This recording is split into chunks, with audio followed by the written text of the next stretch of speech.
Let's take a look at replacing a full housing mass airflow sensor. In today's example, I'm going to be working on a GMC Yukon Denali with a 6.2 liter engine, but you can see our old mass airflow sensor here is a complete housing, and we have the brand new mass airflow sensor. Make sure that you know it's brand new, it's not remanufactured. This mass airflow sensor is a brand new manufactured sensor, which is a high quality replacement for OE sensors. It's designed to give your engine control module the correct airflow information required to make the tailpipe emissions burn clean and make the engine run smoothly. Being 100% new, never remanufactured, our sensor will provide accurate readings with no debris contamination, which is often found in reman sensors. Our sensors are put through a variety of tests under extreme conditions to ensure its maximum performance. This sensor meets the most recent GM specs to ensure accurate measurement of air entering the engine in order to determine the most efficient air-fuel mixture for achieving optimum engine performance and great fuel economy, which is what we're all after. Now you'll notice it's pretty straightforward to get at the mass airflow sensor on this particular truck. First, I'm just going to pinch the tab here and release the electrical connector and set that out of the way. Now I'm going to take my 5/16 nut driver, or I could take just a straight screwdriver blade and release the hose clamp on either side of the housing here. We're going to get those good and loose, and then we'll slide them off. And we're going to have to transfer the rubber grommet here, which seals the two together. But as simple as that, we're now ready to install our new mass airflow sensor.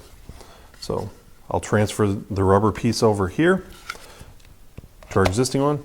Actually, in this particular case, it's going to be a little easier to first install this back on the air filter housing. I'm going to line up our tabs properly.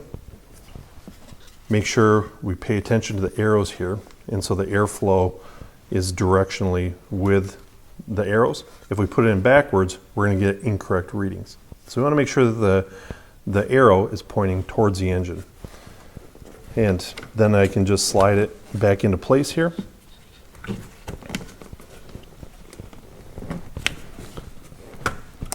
Ensure that it gets in the housing good. We'll slide this boot back on, line up our tabs.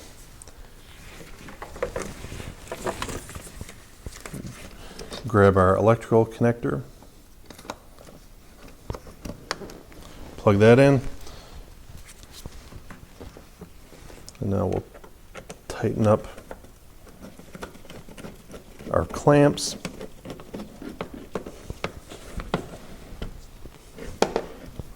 And one final thing that should probably be done is to replace the air filter assembly, or the air filter cartridge itself. Make sure to use a good quality cartridge.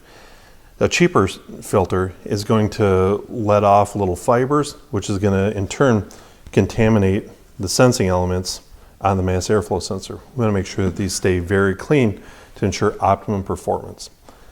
Now, if any trouble codes were set previously or the fuel trims had been skewed, it's a good idea to go into the engine control module, clear out the codes and reset the information, and the vehicle should be all set to go again. Again, by using a new sensor, it's going to ensure optimum performance, and quite often people will go in and clean these, which might get you back to the 80 to 90% good range, but nothing beats a new sensor. Hopefully you understand now the benefits of installing our new mass airflow sensor and understand how easy it is to replace the complete housing unit.